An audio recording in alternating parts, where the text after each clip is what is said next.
Hey guys, this is Shaq Baker, the #1 bread maker, as I'm guaranteed to make that dough rise. And you're watching The Recipe.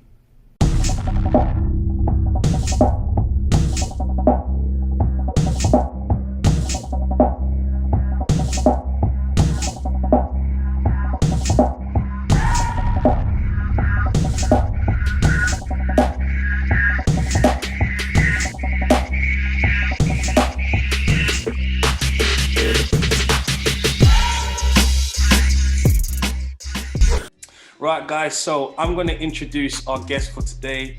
I've been very fortunate to have a very, very special guest. He is the Nike head coach of running and track Mafia founder. I'd like to introduce my great guest, Mr. Cory Wharton Malcolm, aka Coach Cory. Hello. How you doing, sir? I'm good, my friend, and you? I like that intro. He just came back out and then came back in again. Yeah, I just realized it was too dark in here, so I had to put on some more spots, man. I can see you good, man. I can see you good, bro. So, thank you for being here today, Coach, Mr. Cory. Thank you. No, thank you. It's a pleasure, and obviously we'll talk about it more as the show goes on. But I think one of why this is a big one for me is because I think, I guess, sports or exercise is very, very key, linked to mindset and pushing things forward. So this is a special show for me because I don't do much exercise. The only thing I really do is running, and you're obviously you're the running god. So that's why I want to get you. I'm not a running god. No, yeah, you're definitely you're a prophet. No. Then you're the prophet. You're definitely the prophet. So I just want to say thanks a lot for coming on the show and joining us. Can you tell us a little bit more about what it is that you do? I'm hoping that wasn't me. If it was me, I'm going to switch it off. So my name is Cory, Coach Cory or Bit Beefy, and I do a number of things. I guess the first thing that we can talk about is I co-founded something called Track Mafia. So Track Mafia it started off predominantly as just a group of friends running around a track, and then it kind of grew into a track group, and then it kind of grew into a community organization. Then it grew a little bit more, and we started like putting on events and selling merchandise and like doing partnerships and collaborations. So it was a really like sort of natural, unintentional growth that was led purely by passion. So that, I guess, is one part of something that I do. I also host something called The Tub Hub, which is a podcast that I host in a bathtub.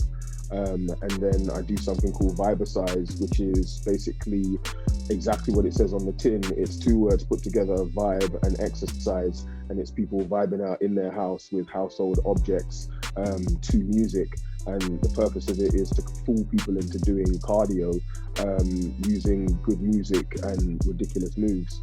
I do a little bit of writing. I have my own column in Runner's World magazine, and I do like photography, basically anything to prevent me from having a normal job, I do. That's the best way to describe it. What's wrong with a normal job?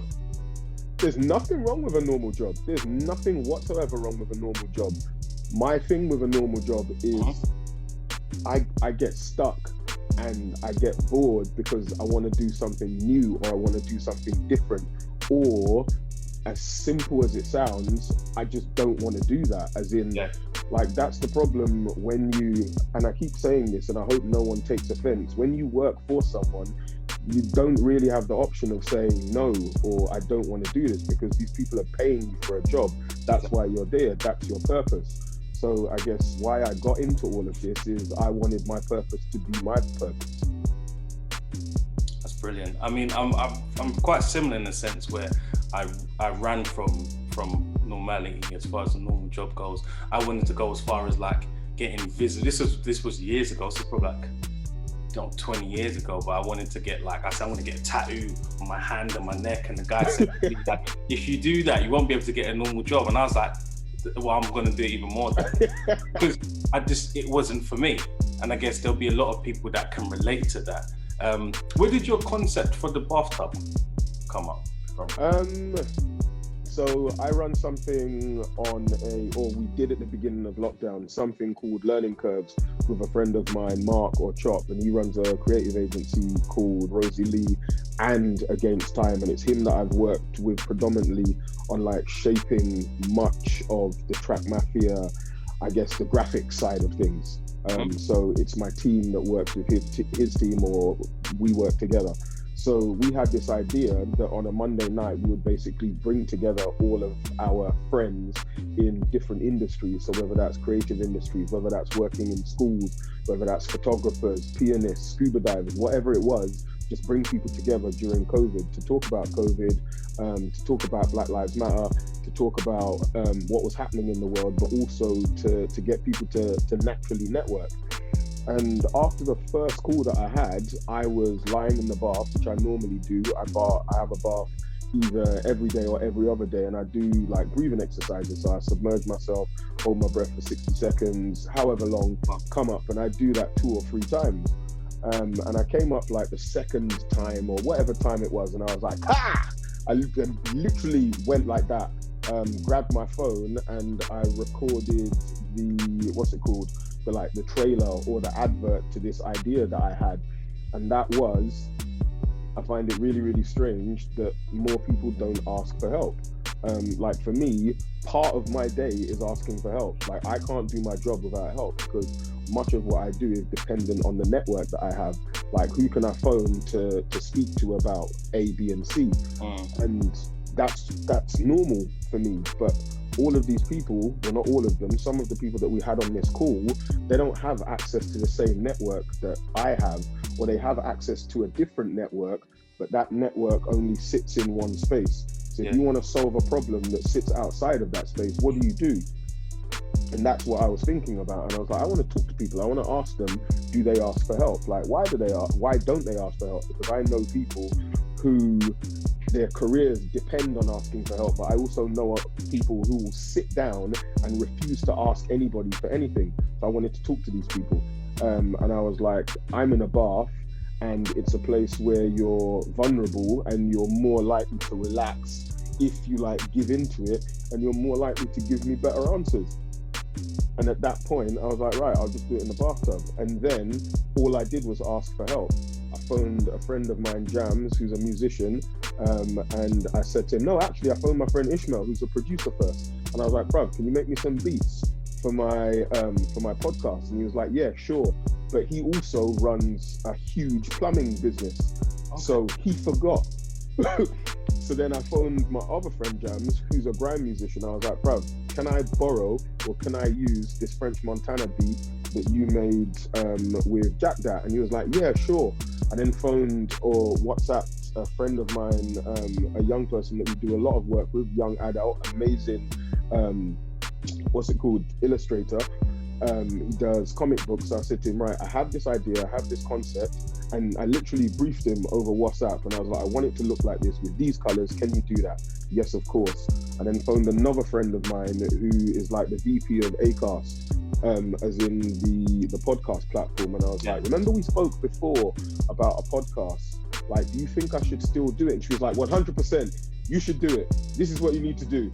And I was like, okay, cool. I then phoned a friend of mine in America, and I said to him, I want to do my first edition of this podcast with you. This is my idea. I then went on to GarageBand and made the trailer and put it online. Now, think about how many people I just messaged to get help for me to do this little thing. And that's why I wanted to do the podcast, because I was like, not everyone is in a position to do that. And that's not me saying, oh, look at me and all my cool friends. It's more, all of us have friends who we can work with, who we can partner with, who we can collaborate with. But because we spend so much time, I guess, in our own bubbles, or thinking that the way to progress is to prevent others from progressing, that's not the key. The key to progression is building bridges, is bringing everybody else in, because in a perfect world, those same people that you brought in, they'll bring you in. That's not why you do it. Of course, that's not why you do it. But that's how you build this beautiful thing that we live in. It's how energy works, isn't it? Yeah. and universal laws. I think what's really powerful about what you said was when I was thinking of the questions, I wanted to try and tie in the brand. When I read the book Shoe Dog, Yes. one of Phil Knight's biggest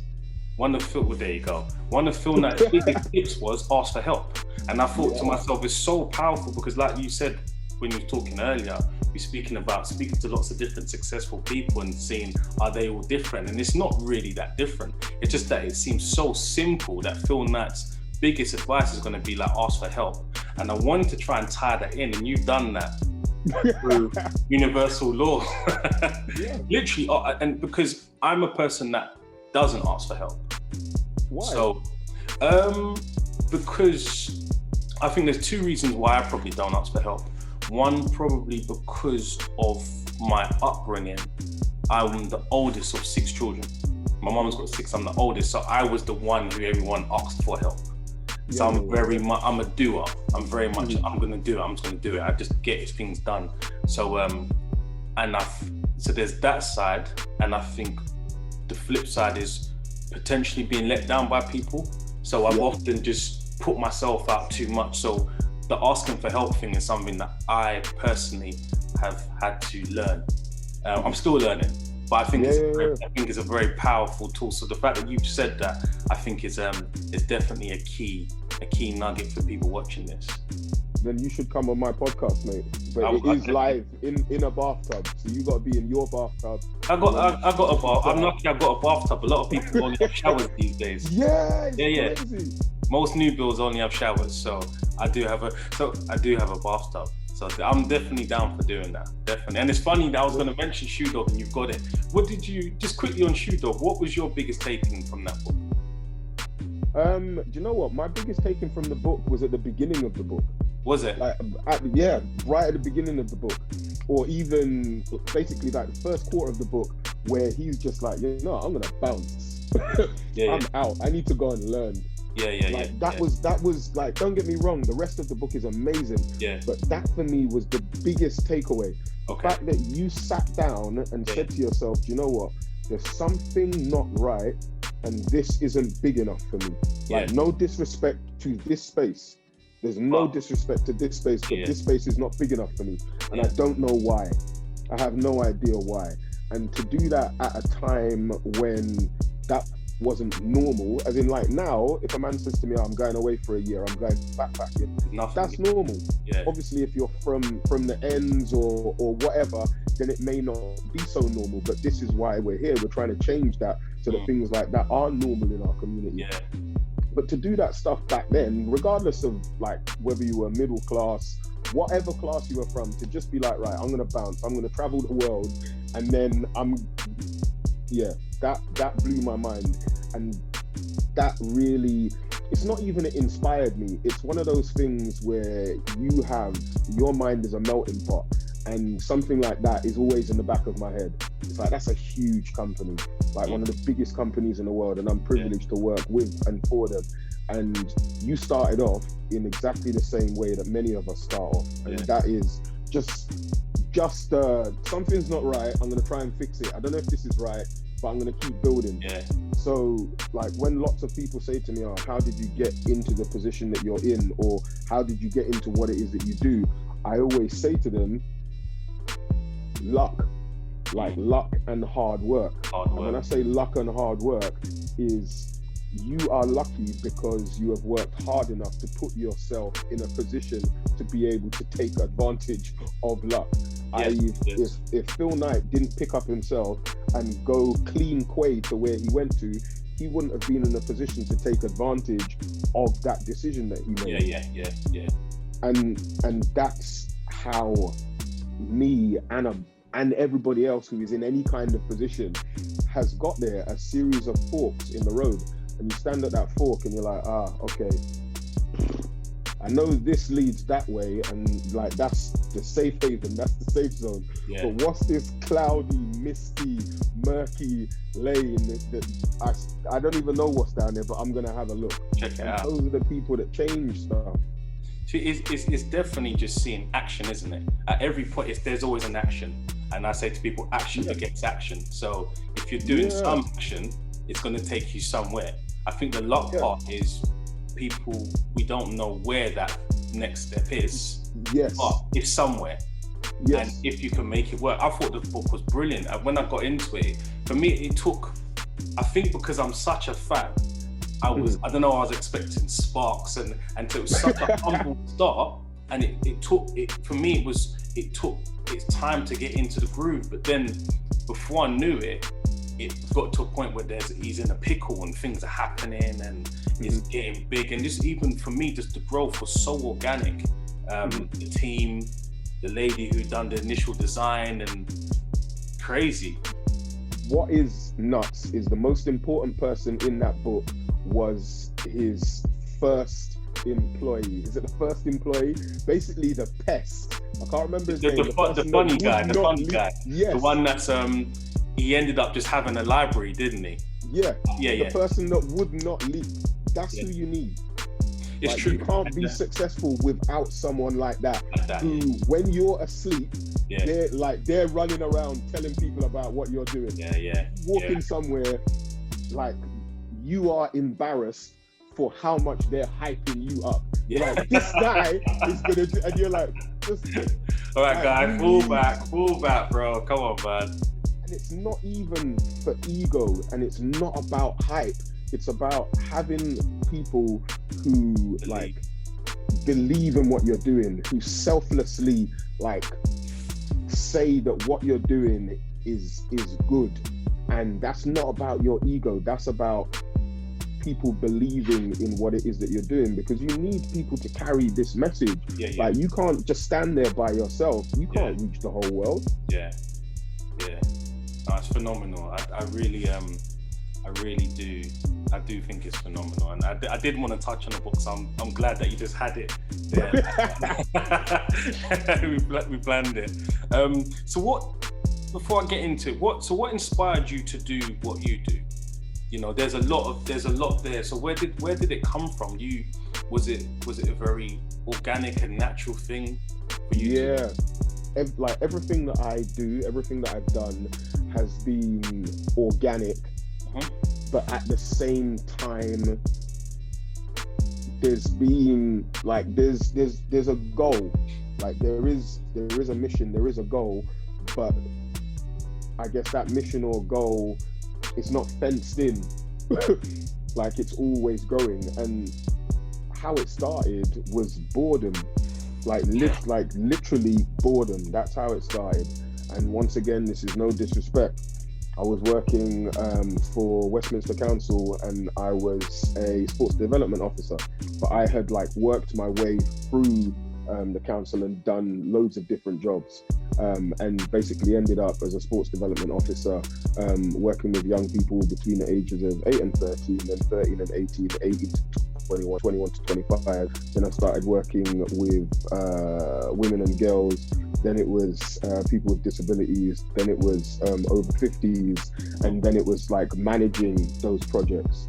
And that's when I got bored, because what happens in, I guess, many walks of life or industries is the better you get at your job, the less of it that you actually do, because people see your skill set or see what you're doing and you're like, oh, okay, this person does this well, you would be good at managing other people doing that. Nah, I wouldn't. Because back then I wanted to do it, so I just got quite bored, and then I started running. I found running. I met a bunch of really interesting, cool, different people. That's not to say that the people that I met before weren't really cool and interesting. It's just you meet new people, you're like, oh, what's this new stuff? Like, you do what? You just do that. That's your whole life. That's your job, and you get paid. Oh, what?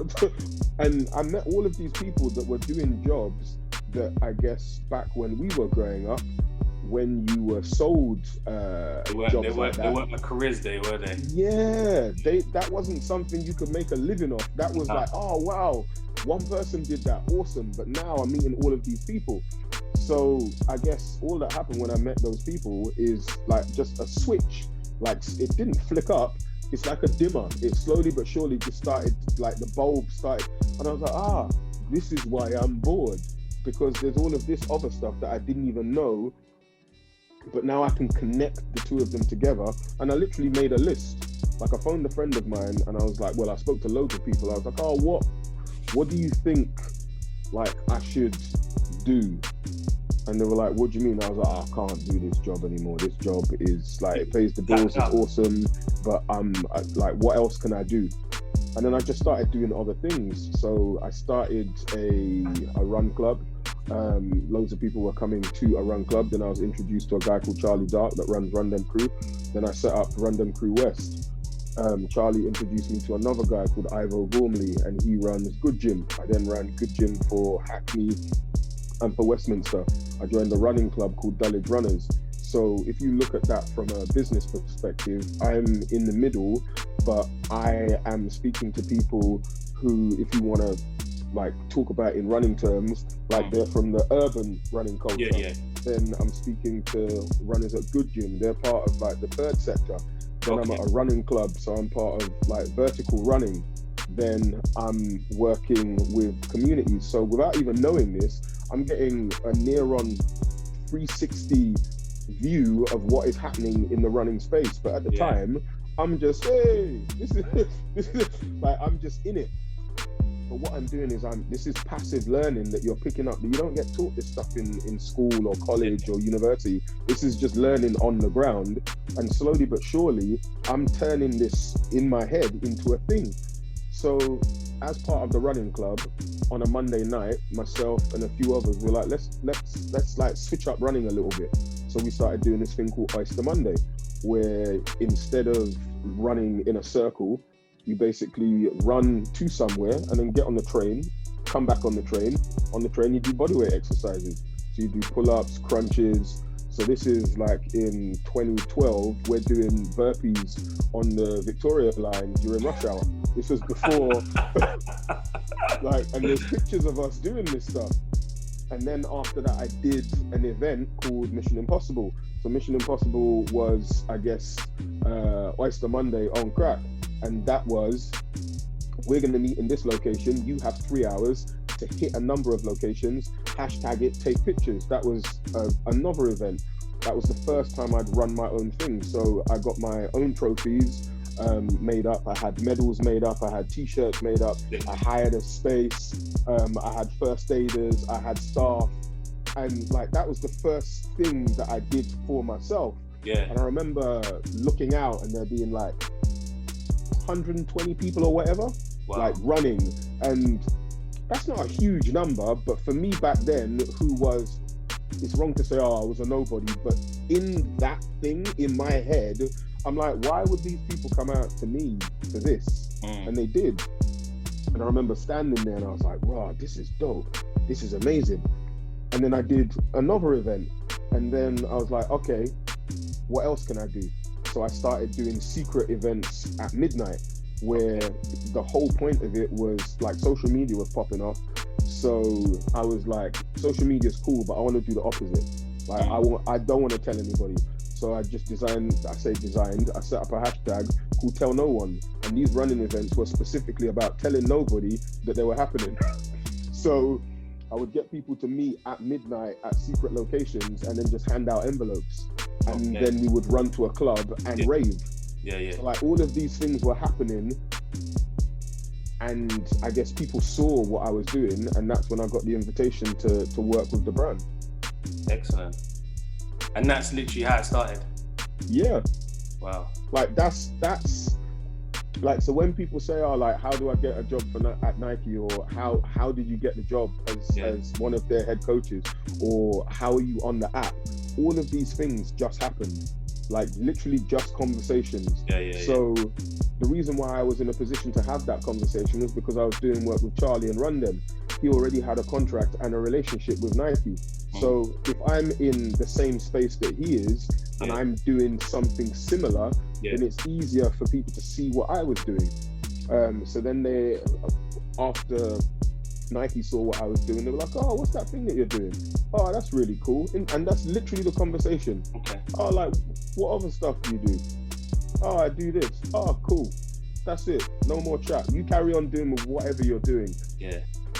and that, I believe, is one of the biggest problems that many people starting out make, and that is they use, I guess, brands or other people as the carrot or the hook, when that's not what has got many of us in this position.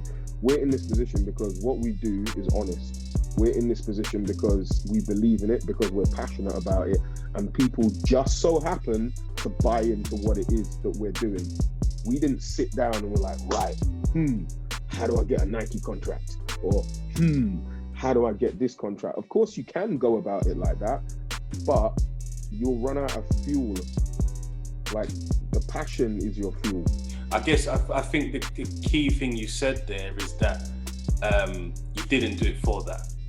No. So the main thing was the passion. I think it's Steve Jobs that says your passion needs to be at the top, because if you do it for money or anything else, that will run out, and only a psychopath. Did you say that as well?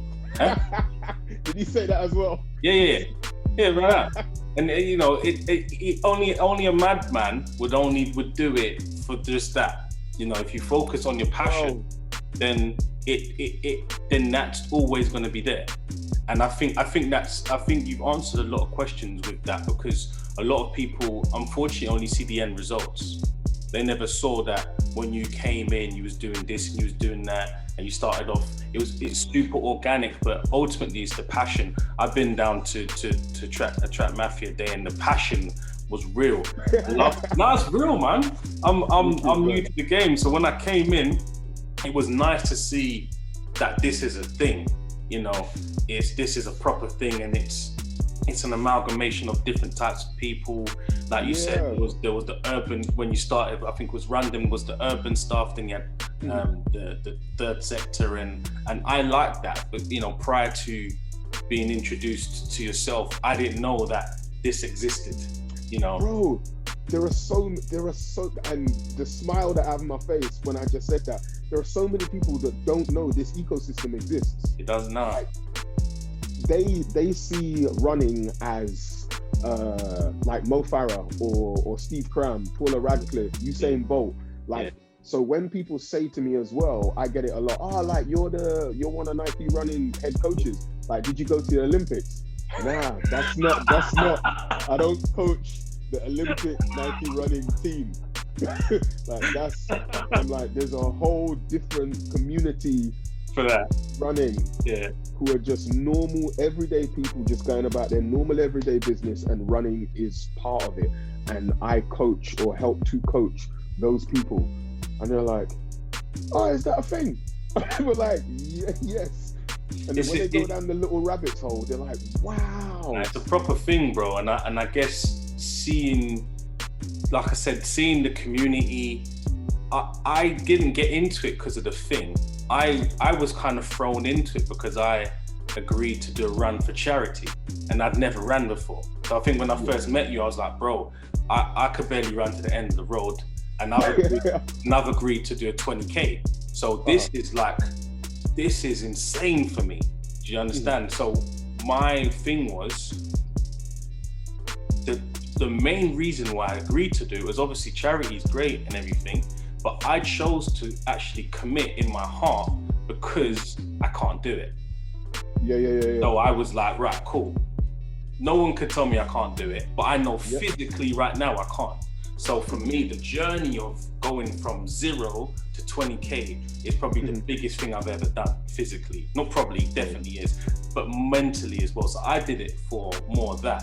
So for me, it was like, it was just going to be an obstacle. So meeting you and saying, oh, there's a community of people. It's because you see people running down the street, and you're like, okay. But it's been probably one of the most therapeutic and mind expanding experiences and exercises that I've ever had. So, and I guess me doing more of that, I started looking at I think the mindset and drive that athletes have. Because again, I never really looked at running as a thing. You kind of think of, you know, Bolt, Mo Farah, but just in terms of the general mindset that it took for me to get motivated to start, to get going, I think that's really important for myself as an entrepreneur, and I guess just life in general. So I said it's therapeutic, but then what athletes have, that mindset, and I guess runners as well, I think it's a whole nother thing. You know, I think it's like next level. If you apply that to other areas of your life or your business, essentially, I think it's a real surefire way to level up. So, like I was saying, as an entrepreneur, I've always been intrigued by that, the mindset and the drive of athletes. And I feel that applied to business, it will give entrepreneurs the competitive edge to help them to level up. How do you think running helps entrepreneurs level up with their businesses or passions?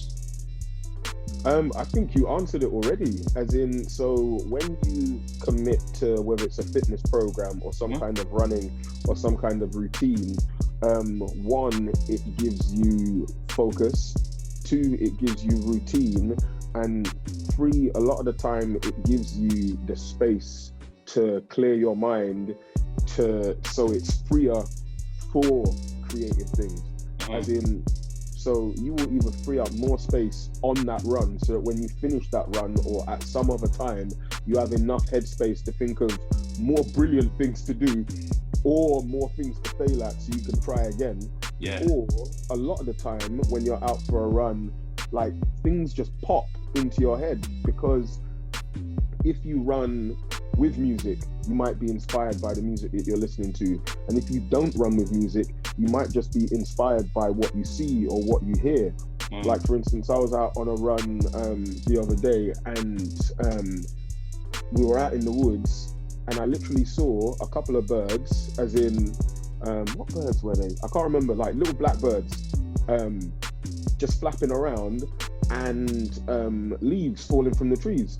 Now, all that is birds and leaves, but that inspired me for a particular color palette to work on something. Now, I'm not saying that's going to happen every single time you go out for a run, but if you just go out with, I guess, no wants or needs, but to just be given what you're given. Like that's whenever I go out for a run, you go through the process of thinking to yourself, I wonder if this is going to be a good run. I wonder if my calf is going to hurt. I wonder if my core is going to feel great. Like, you have all of these feelings, but the beauty of running is, regardless of what you may or may not want, it's going to happen when you're out there. And that's what running taught me. Running taught me you can do everything perfectly, get all the sleep, have the perfect nutrition, follow the training plan. But on the day, c'est la vie. Like anything could happen. And you have to know, or you have to be ready, or you have to be in a position to be able to deal with that. And that's why I say running is one of the, I guess it's a perfect reflection of life. It's like, work hard, do everything that you do so you're prepared for race day. But on race day, everything might not go to plan, and you have to be in a position to deal with that or not. I think that's amazing. You said some really good things there. I think especially like about, I guess, the prep for race day. That's just stuck in my head, because I remember when I actually did the 20K, nothing prepared me for the actual thing. So, you know, and then when you get there, luckily for myself, I didn't do too many, I didn't have too many crutches. Like, there's times when I ran with music and times when I didn't run with music. So, and I'm one of those people, I get used to something, then it may become more of a challenge. So on the day, for some reason, I think my phone I don't think I charged it in the night fully, and it didn't last. I think it lasted 20 minutes, if that. So I had no music for the run. And one of the slightest changes, I think the air was quite crisp. So it was a bit cold. And that was a game changer for me. I couldn't breathe as well. And then the biggest thing, my biggest thing was I was running in London. So I'd run from my house in Vauxhall, I'd run around Hyde Park. It's all flat. The race was actually in Sutton Park in Birmingham, and it was loads of undulating. Bro, it was No word of an exaggeration. It was twice as hard. I felt like I'd run. So by the time I'd done 5K, I felt like I'd done 10. Like my body, the impact of my calves and so that was a game changer. But I think generally what you said about it just giving you space to think and space to push, I just had to tell myself, if I can do this, I can do everything else in my life. Everything. Yeah. I can do any property deal, I can do this, I can do that. So I found it very, very, for me, it's a game changer. I think running has been a game changer for me. What would you say are sort of the running essentials for people that may be just starting out? Do you know what? This is such a, and whenever I respond to this question, people are like, is that it?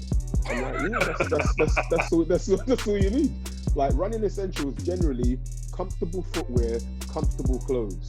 Like, the rest is hype. Yeah. Like, I say that to people all the time. That's all you need. Like, if when someone says to me, oh, I can't go out, or I can't run, or I can't do this, that's normally my question. Have you got comfortable footwear? As in, like, trainers that aren't going to mash up your feet or give you bunions or hurt you long term.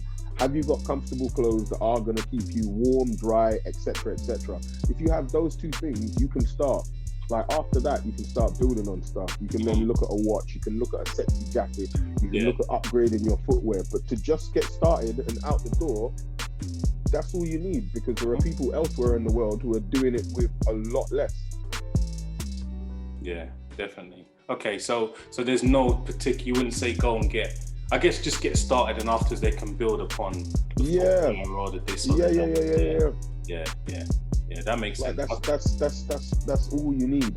Like, if I start going out and saying to people, oh, like, you need a little carrier for your phone, you need a hat, you need special glasses to stop the wind. Like, those for me are barriers to participation. And regardless of what space we sit in, what we want is more people doing this so they can live longer, healthier lives. So hopefully that message will get out to people. Footwear and clothes. And if you ain't got footwear, find somewhere comfortable to run barefoot. So speaking about your message, do you have sort of a bigger vision for this space, or for your space, I should say? I guess the bigger vision. Or your big vision. What's your big vision? My big vision is to continue to do the work, but to have, I guess COVID had changed things a little bit. As in, so before, I wanted spaces all over the world that people can basically feel at home, like make a home. And when I say make a home, I don't mean spaces that people live in. I mean spaces of learning, spaces to move, spaces to exercise, spaces to come together. I also want lots of tracks in places, because like a big thing about my events is barriers to participation, and that is there are loads of people who want to run on track, who want to run in particular places, but they're told that you either can't run there, you're not supposed to run there, or they just don't feel like that is their space.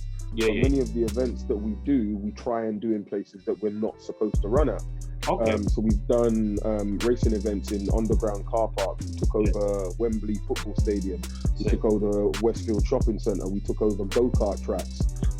We do lots of street races just in the road, obviously safely.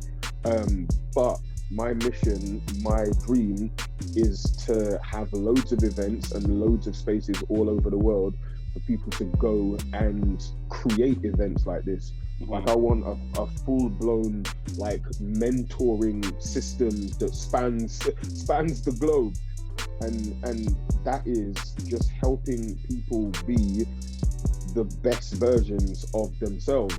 And I think that message is so underrated, and that is, be the best version of yourself that you can be. Like, we spend so much of our time telling people, oh, you should be like this brother, or you should be like this woman, or you should be like this person, when that's like, be you, because no one can be as good a version of you as you can be. So what we need is spaces to empower people to, like, be free, because I guess what gives me the ability to not do what I want, but to be as free creatively as this, is confidence, and that confidence wasn't necessarily there, whether it's 10 or 15 years ago. What has got me to this is, yes, of course there have been losses, but it's like wins.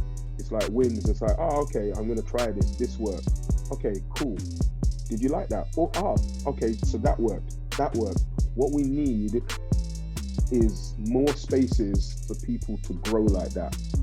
Like, because what Charlie taught me as well, and what Rundem taught me as well, which is something that I didn't even think of before I got in that space.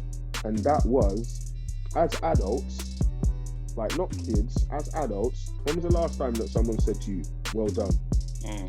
That was dope. Like, yeah, you see it a lot on social media now, but that's people, not that's people. You see lots of that on social media. But when was the last time, before COVID, you were with someone and they were like, bro, that's amazing, well done. Yeah. Like, that doesn't happen in adult life.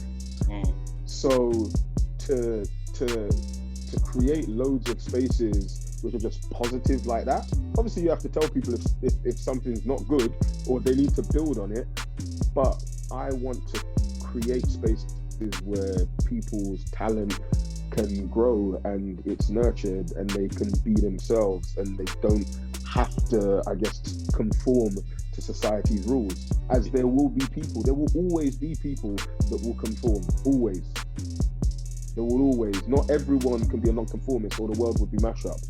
But if you want to be that little bright spark, then I think there need to be more spaces that nurture that spark.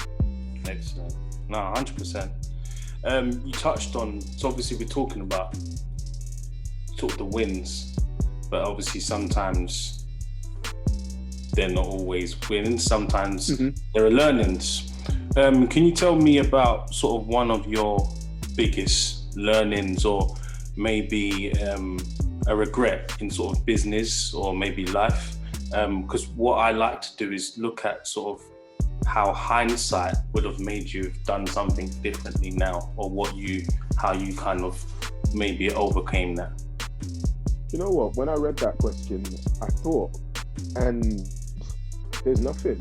And that some people might see that as a cop-out. And of course I've made mistakes, but all of these mistakes, or all of these things that may or may not have gone wrong, they've led me to the place that I'm in now. Yeah.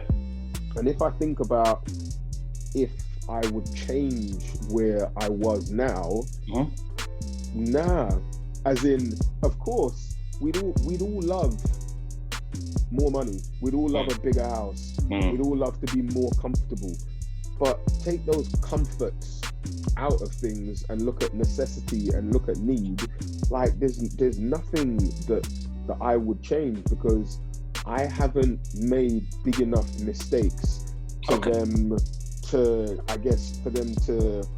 like, there are things that could have, there are things that could have gone left or right, and had they gone left, it could have been mad. But those are those forks in the road where you pick the right door. Like, those are those things. Like, nothing has been big enough in my life for me to be like, right, wow, that's terrible. because I've learned. That's awful. I've learned from absolutely everything. And if I hadn't learned those things, I wouldn't have these lessons. Yes. And I wouldn't be able to have a moment where I'm presented with such a situation again and I'm like, haha, I remember. And that's the thing. I'm not saying you want to get all of your mistakes out of the way early, but you're better off making mistakes in in training ground activities than in Champions League finals. 100%. So for you, it's all part of growth. Yeah. It's all part of growth. Like, I've every L I've taken, I've spun, and I keep spinning them, because they're not losses, they're learnings. Like, oh, okay. Like, even if in business, like, someone messes you around, you're like, okay, all I've learned now is that I can't trust you and I wouldn't do business with you. Yeah. And for me, that's a learning. That's not That's not a mistake. That's a. So when people say to me, is like, what other things would you do, or what other things have you done? I always say to them, there's nothing that I've done that hasn't been worth it, because you just tick. It's a tick box. It's like, I've ticked this box to say that I don't want to do that again. And then you put that away. That's what you've learned. Yeah. No, that's brilliant. So, for people that what tips or advice would you give to someone that may struggle or struggles to get the runs in, or which may be apprehensive about getting started? Is there anything that you'd say that they might find sort of useful? I always say to people, it's the first run that is the hardest, and then it's the second run that is the hardest. And they're like, "Thanks, coach. That really hasn't helped me." But what I'm trying to say to that is, all you have to do, and I say all you have to do, of course it's hard, but just think about it like this: put one foot in front of the other. It doesn't matter how many times. Start off small. Always start with a very small, manageable, achievable goal that you know full well that you're going to win at. If on the first day you don't even go for a run and your goal is to put on trainers and just stand by the door and let the breeze hit your face, then that's your goal. And the problem with today's society is people are far too embarrassed nowadays to come out and say something like that, which is also one of the reasons why I set up the Mile a Day challenge. Because 5Ks are cool, but not everyone's going to be able to do a 5K a day. And the mile a day isn't even about the distance. It's not about the distance. So people are coming to me and like, like I finished it. You haven't. There's still days left in the month. Like, you haven't. I saw a certain man bang that out, and I was like, wow. Yeah, but that's their business. Yeah. Like, that's not what this is about. If you did 28 miles on day one, you still got 27 days to go. So, and that's also why I put in, it's fine for you to walk, run, jog, roll, like however it is that you want to do it. It's about building the habit of just going outside and committing to doing something that on days you may not necessarily want to do. So even if you tell a little lie and be like, I only walked to the bottom of the road, that's cool, because on that day, that was your mile. That's what I say to people. It's about your manageable, achievable goals. So people. So the mile is kind of what it's about. The mile is like a space, isn't it? Yes. Yeah. I like that. Yes. Yeah. Yeah, the miles of space. Like it's not about the distance. So when people are like, I'm in the top percentile. There's no percentile. Like there's no winning a mile a day, because everyone's doing a mile a day in their own way. Yeah, I love that.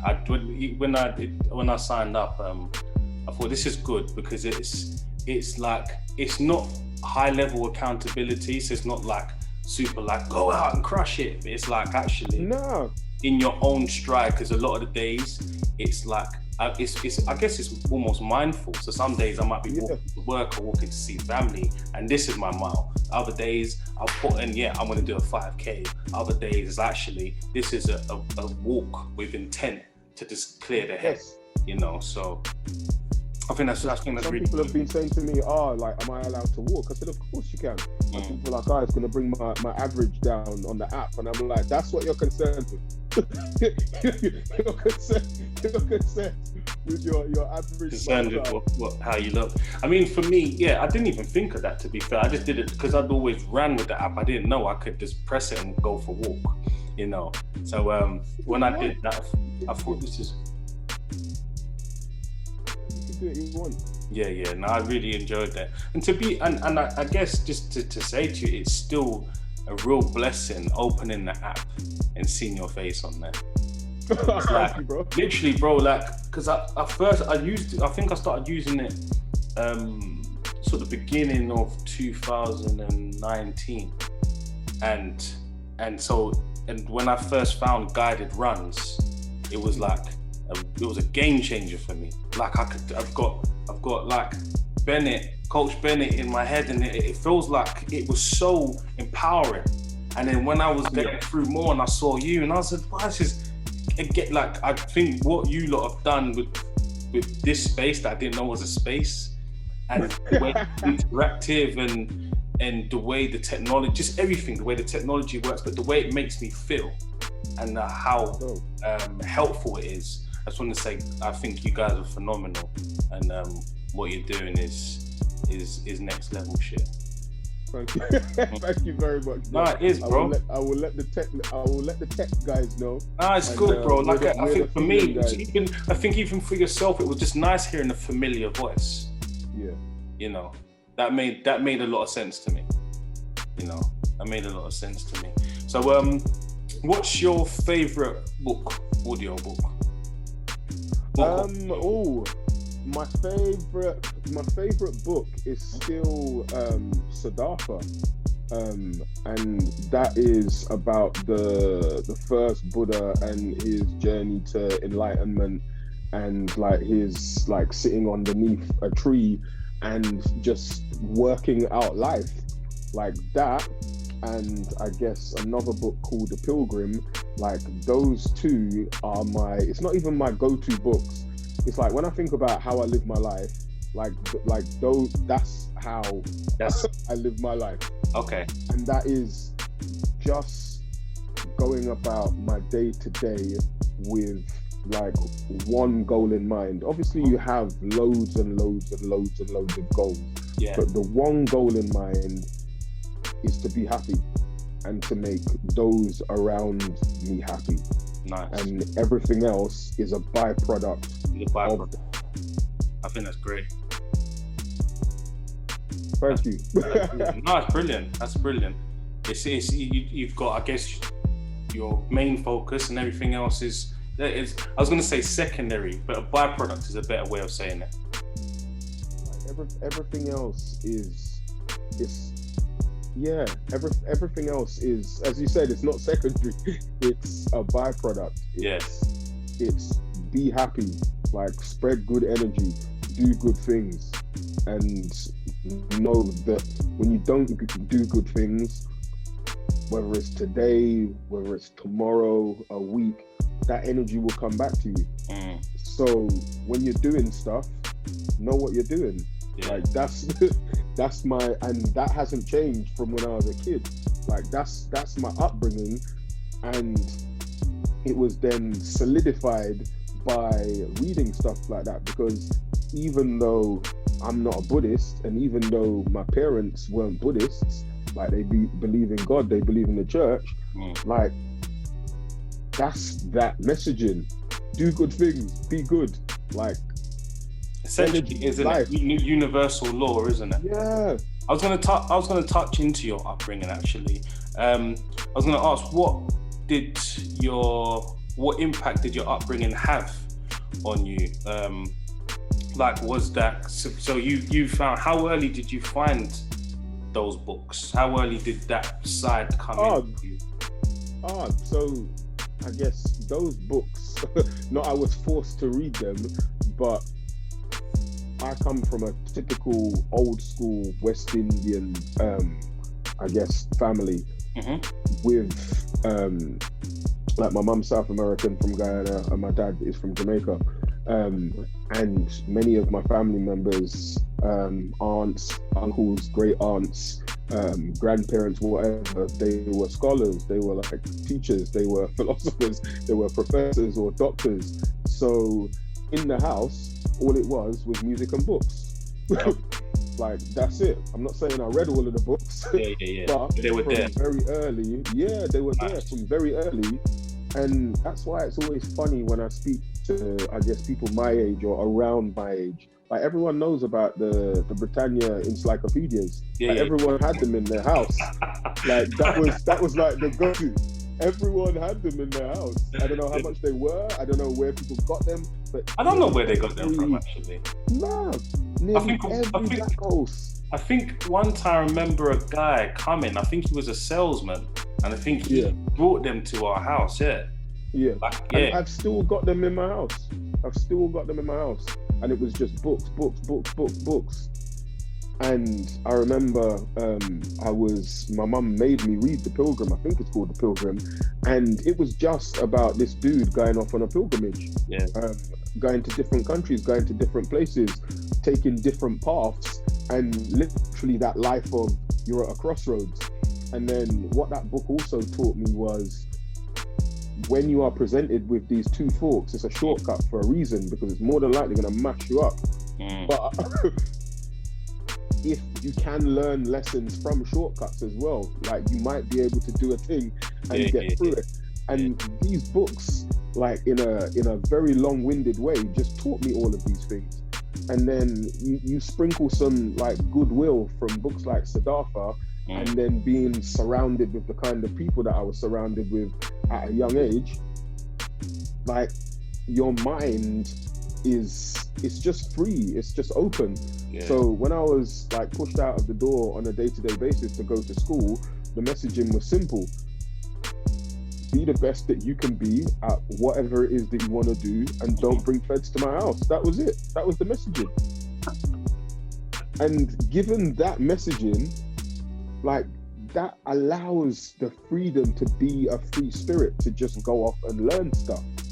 And then that kind of that I guess that helped me get through school. It helped me get through school. I messed up my GCSEs, but then went back, did an NVQ in business. I did well in my business NVQ, then messed up my A levels, and then went and did a bunch of random jobs. But all of them random jobs, they were all grounded in exactly the same thing, and that is serving people. And that is also what helps me a lot in business. Like, I did a lot of work in the service industry, whether that's hospitality. So I worked in bars, I worked in pubs, I was a pizza delivery boy.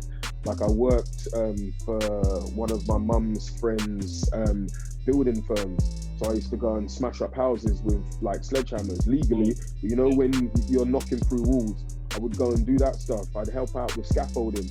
So like, I just had a mix of things in life.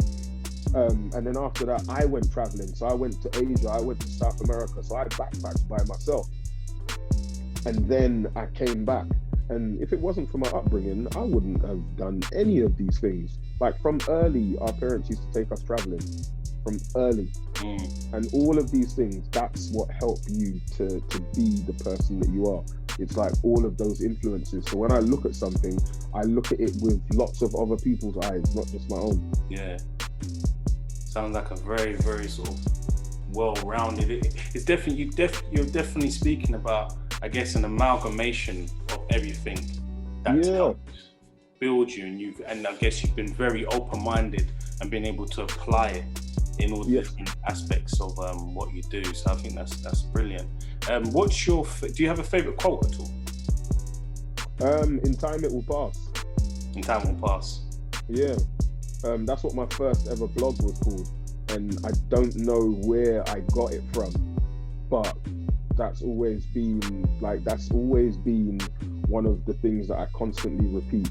Like, there's like, for just life, it's in time it will pass, and that is whether it's good, whether it's bad, there will come a point in a time where it will pass, and you have to prepare for that time by, I guess, putting things in a position that they don't pass. So it's just this cycle of continued growth, and that is, for me, it means so much. As in, like, don't sit on your laurels, but regardless of how hard you do work, this thing could just go like that. It goes both ways, I guess. Yeah. It goes both ways. And that for me is summed up in that little phrase. It's like, you work so it doesn't finish, but if you're only working because you're worried about it finishing, you'll miss. So like, what do? You just in time it will pass, man. It will be done soon. And also our good friend the Dalai Lama, and that is the purpose of our lives is to be happy. Yeah, very powerful. I think what's nice is that you can tell that you you live by them. You activate them. Are you someone that has affirmations? Is that something you do at all? So I've got loads of things that I say to myself, like constantly. And you could call them that, but I don't really have a label for them, as it were. Okay, but you have saying that you repeat. Yeah. There's stuff that I'm constantly repeating. As in, I like one thing that I always say to people that I live by, and that is just get to the bottom of the road. And that's just a really, I guess, punchy way of saying set manageable, set smart goals. Yeah. And don't be afraid to move those goalposts. Yeah. Like, don't be afraid to have a bronze, a silver, and a gold like reward for yourself. And don't be afraid that if something don't work out, not to just cut your losses, because what a lot of people don't seem to understand is there's a fine line between like giving up and being an adult and understanding that it's time now, like it's done, like do something else. I think that's something that you lot get through on the app. That's something I've picked up very much quite easily from listening to you guys when I'm running, because you talk about pushing. It is a fine line. Pushing, actually, can you step it up? Can you breathe? Can you get better form? But also listen to your body. So your body might say to you, you might have set out to do a 5, and your body gets to 3 and says, "No, we're done." But it's feeling good about it. Often it's like how we feel dictates everything else. So you might look at that as a failure, but it's being able to sort of flip it and understand yourself and so it always comes from the right place. I've learned that a lot from you guys, from just listening. Because that's the thing, that's what any like good coach will do, and that is find the balance between pushing a person or pushing an athlete and realizing that today's not the day to be pushed. Like, today's not the day that we need to go and like bust that tape with our chest. Today's the day that we realize that not today. No, I love it. What 3 things would you suggest to help someone? Actually, no, I won't do that one. That one was talking about high performer, and I think based on what we were just talking about, it's not always. I'm not a high performer. If you was to start a brand new I say business, you are a businessman, how would you go about doing that, and what would you do? So if you to start something new, if you to encourage someone that wanted to do something new, that might listen to this and say, actually, Cory's kind of, My biggest piece of advice for people nowadays is stop creating problems. And the reason why I say stop creating problems is if you have a look at most of the things that are successful, unless someone has created their own demand for something, everything that is successful, especially in a time like that, is stuff that is needed.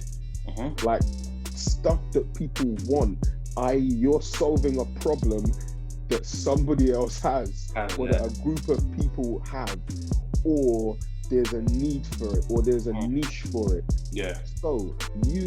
So that's why I say to people, stop creating problems. As in, they come to you with this dope idea and you're like, cool, that's a dope idea, but who's gonna buy into it? Who's that for? Who's gonna do it? Who's it for? And they're like, I think it's cool. So I'm like, awesome. That's great that you think it's cool. Is this a passion project that you are following and you're quite happy, like this is long game, you're thinking long term, or is this like a business that you want to make money now? And they're like, oh, like I want to make a business, And I'm like, well then stop creating problems. I was like, if this is a long-term thing and this is about passion and this isn't about a need for a paycheck today, then that's passion, love, do all of those wonderful, awesome, amazing things that we've been speaking about for the past hour or whatever. But if people want to make quick money now, and have a business plan and have long term, you need to solve a problem, or at least be able to fool people into believing that there is a problem as to why they should buy into something. Yeah. As in, like, look at all of these things at the moment that are thriving, like throughout COVID, whether rightly or wrongly, whether you hate these billionaires or not. Look at what is thriving right now. Solving, yeah. Like it's all problems. I think one of the key things you said earlier was just they serve. It's about serve. Yes. Yeah. And that's, I guess, like, so when I talk about what I do, I guess this is the last thing I'll touch on. What I tend to do is solve my problem, if that makes sense. So with all of the things that I do, whether it be on my platform, whether it be on Track Mafia, whether it be on Vibercise, whether it be the podcast, I'm solving problems that I either still have or I previously did. But I know full well that there is a huge demographic who is just like me, who suffer from... How do you, sorry to cut you, you're solving your own problem. How do you sense check, or how do you gauge the demand for your problem in comparison to it being a bigger problem for other, so there might be similar problems for other people? How do you do that? How do I sense check what problems to talk about? No, so essentially you're solving your problem, yes. But you know that through doing that, it resonates with other people. Yes. So how do you... So I know I'm not a minority. Okay. As in, yes, I am a minority, as in, like, I'm a black male of a particular age, But if you look at, I guess, the fundamentals, as in, I'm a particular age. I like sweets. I like cake. I used to be a raver. I like television. As in, I'm not a minority. Okay. As in, there are people, as in, so that's one box. Then there's another box, and that box is people who may not necessarily be completely comfortable with their bodies. That's one box. Then you've got another box, and that is people who, I guess, they're into running, but they're not into running. Then you've got beginners, as in, so these are all things that either were me or they still are me. Okay. So a lot of the time, when I write stuff or when I document stuff, in the back of my head, I'm like, this is serving myself. But whilst I'm serving myself, I'm serving this huge, massive community who I know full well is going through exactly the same problems that I went through, even if those problems are different. As in, like, think about the questions that you that you have asked. As in, like, what are the basics for getting into running? Like, what inspires you? What, like, all of these things, it's the same for everybody else. Like, something inspires them. It's the same way as in, if you look at the what's it called, the presidential campaign. It's like, if you look at, there are a group of people who buy into that dude Trump, and there are a group of people who buy into that dude Biden. And it's the same with everything that all of us do. As in, there's a market of people who are into what you're into. Yeah. So, and also what people don't seem to understand is when you're on Instagram, when you're on the internet, like, you're passively sense checking all the time. Even if you don't know you are, if someone asks you, like, say for instance, the stuff that you're doing, if someone then steps in and says, boom, you know what, I've got a question about like property. When they ask that question, you already have an idea of what your audience is thinking. So when you do a post, whether it's the following day or in a week, or you answer that question because your audience has asked that question. And even if you hadn't thought of it already, you're like, okay, that's a good question. I know the answer to that. But to me, that's day to day. I didn't even think that was a thing, but now you've asked that. Okay, cool. I can answer that question, and that's what I mean by answering your own questions. Yes. Yeah. Does that make sense, or does it sound selfish?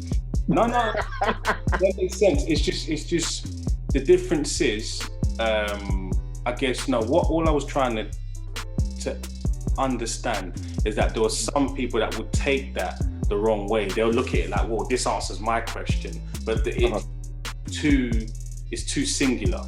So they're, like you said, they're creating a problem. So they're looking at it, well, this makes sense to me, but it doesn't translate.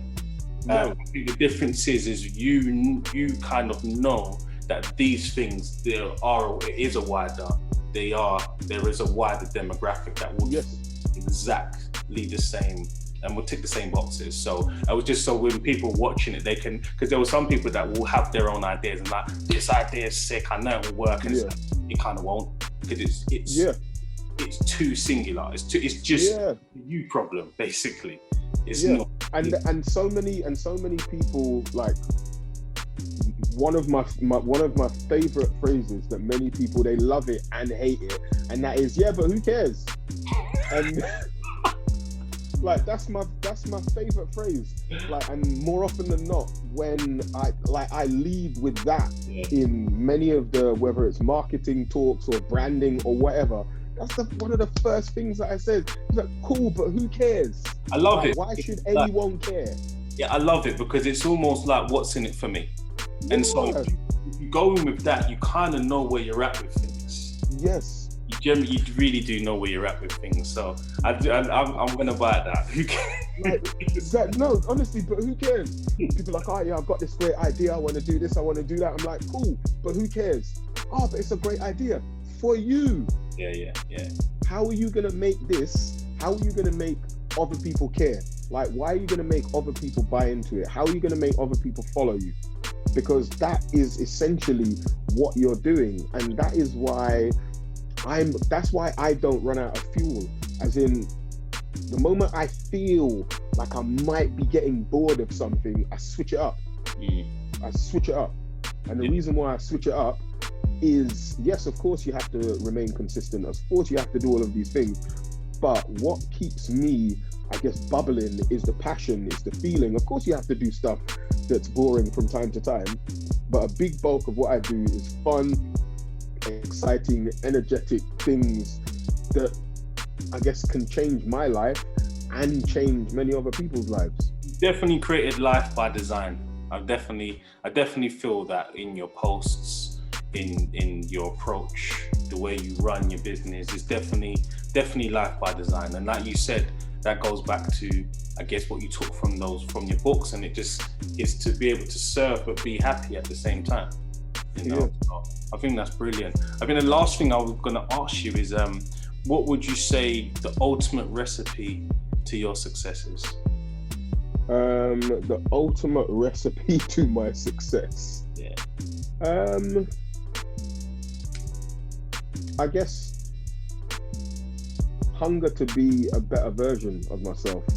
Like, that's it. Like, hunger to be a better version of myself. And as we were discussing before, like, luck. Like, I have stumbled across some amazing people who have and still do act as mentors.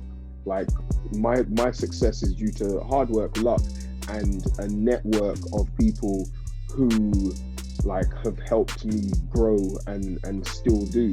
Like, you can't become a better version of yourself without constantly adding stuff. Like, and to have people who are willing to share, like, their special skills with me is, like, that's what has made me a better version of myself. So it's I guess it's like the Marvel comics. It's like you got one Marvel hero, and yeah, they can do some stuff, but when you got the whole gang together, and that's why I'm successful, because there's a gang of us. Yeah. And like my biggest piece of advice also to people is, like, own your space and then build bridges. Like, that's what we're here to do. Like, we're here to leave the world in a better place than we're in. And what is going to help you to be successful is like building bridges, like not being an island, bringing other people in, like making sure that there's someone who's even better than you and you're mentoring the person. Like, that's the messed up thing. It's your job is to make sure you don't have a job whilst creating a job for yourself, if that makes sense. It's like your job is to bring through the next group of people. So if it was 2 of you, like, you're supposed to be bringing like 4 people through next time, and then 4 people, they're supposed to be bringing 8 people through. Like, that's how you build communities. That's how you generate wealth. Like, that's how you own your space. By owning your space. I love it. I think I absolutely love that, and I think just in the time that I've been running, that's something that I'm very passionate about doing.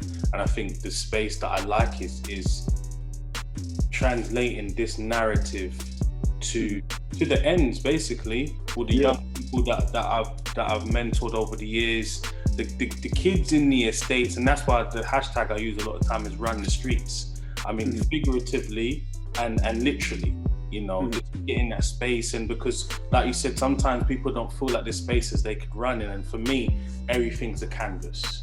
So whether it's on the estate, a road, some people say, oh, you know, you got to be safe, and I understand that, but there's worse things we could be doing. So for me, I think that's, like you said, build your community. One of the things I'm passionate about is taking this message to the ends, man, and to the young people that could probably do with getting out into different spaces and seeing things differently. Dope, man. Well, let's do some more work with them kids. Definitely, bro. 100%. Thank you for having me on, man. I'm wrapping up now. You've been an amazing guest. Thank you. Nah, tons of jewels, bro. I can't wait to get this up and share it. So there's tons of jewels. And what's the best ways for people to get in contact with you and check out what you do? Best way for people to get in contact with me is via Instagram. It's just at bitbeefy, BITBEEFY. Or if you want to download the Nike Run Club app and download a couple of my audio guided runs. I'm actually the first run, second run, and a bunch of other ones. And if you want to check out Track Mafia, it is trackmafia_. Brilliant. Again, Cory, you've been an amazing. Thank you very much for coming on, and we'll speak soon. Yes, my brother. Take care. Have a great day, man. Thank you, brother. Speak soon. Bye.